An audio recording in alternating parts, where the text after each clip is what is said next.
एक बार महात्मा बुद्ध अपने शिष्यों के साथ मगध राज्य में आए हुए थे।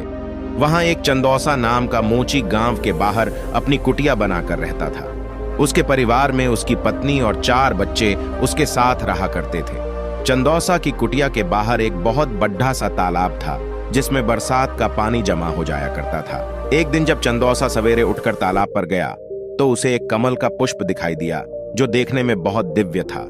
चंदौसा दौड़ कर अपनी कुटिया में गया और अपनी पत्नी फुलौरी को उस पुष्प के बारे में बताया। चंदौसा की पत्नी फुलौरी बड्डे ही शांत स्वभाव की थी और साथ ही पतिव्रता भी थी। फुलौरी ने चंदौसा को तत्काल बताया कि महात्मा बुद्ध यहाँ हमारे राज्य में आए हुए हैं। शायद वह इस तालाब के पास से गुजरे होंगे जिसके कारण यह फूल हुआ है। फुलौरी की यह बात सुनकर चंदौसा के मन में अमीर बनने का सपना जागृत हुआ। वह झटपट तालाब में कूद पड़ेढ़ा और उस पुष्प को तोड़ कर ले आया और अपनी पत्नी फुलौरी से आगे की रणनीति बताई।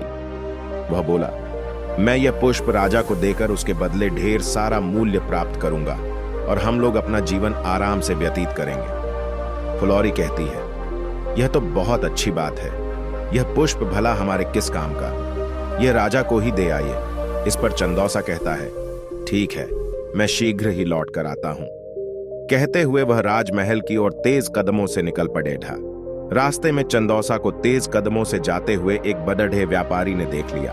उसके हाथों में वह दिव्य पुष्प देखकर व्यापारी के मन में उस पुष्प को प्राप्त करने की अभिलाषा जागृत हो गई। व्यापारी आवाज देकर चंदौसा को बुलाता है और उस पुष्प का मूल्य पूछता है। व्यापारी उस पुष्प के बदले 2 सोने के सिक्के देने को तैयार हो जाता है, किंतु अंत में चंदौसा यह सोचता है कि जब यह व्यापारी इस पुष्प का मूल्य 2 सोने के सिक्के देने को तैयार है तो राजा अवश्य ही इस पुष्प का इससे अधिक मूल्य देंगे। चंदौसा व्यापारी को ना करते हुए राजमहल की ओर दौड़ता हुआ निकल गया। राह में राजा रत्नेश आते हुए दिखाई दिए। चंदौसा ने उस पुष्प को राजा को दिखाया तो राजा को वह पुष्प बड़ा दिव्य मालूम पड़ेगा और राजा उस पुष्प के बदले 5 सोने के सिक्के देने को शीघ्र तैयार हो गए। चंदौसा सोच में पड़ गया कि इस पुष्प में ऐसी क्या खास बात है जो व्यापारी और राजा इसकी प्राप्ति करना चाहते हैं और मेरे पास यह पुष्प है जिसका मैं प्रयोग या मूल्य नहीं जानता। यह पुष्प कितना मूल्यवान है इसकी समझ मुझे नहीं है। एकाएक चंदौसा के दिमाग में बिजली सी कौंध जाती है। वह राजा और व्यापारी दोनों को उस पुष्प को देने के लिए मना कर देता है और महात्मा बुद्ध की शरण में पहुंच जाता है। महात्मा बुद्ध के चरणों में गिरकर वह पुष्प उन्हें समर्पित कर देता है और उनकी शरण में संरक्षण मांगता है। महात्मा बुद्ध चंदौसा को उठाकर हृदय से लगा लेते हैं और उसे अपनी शरण में ले लेते हैं। चंदौसा को ज्ञान प्राप्त होता है।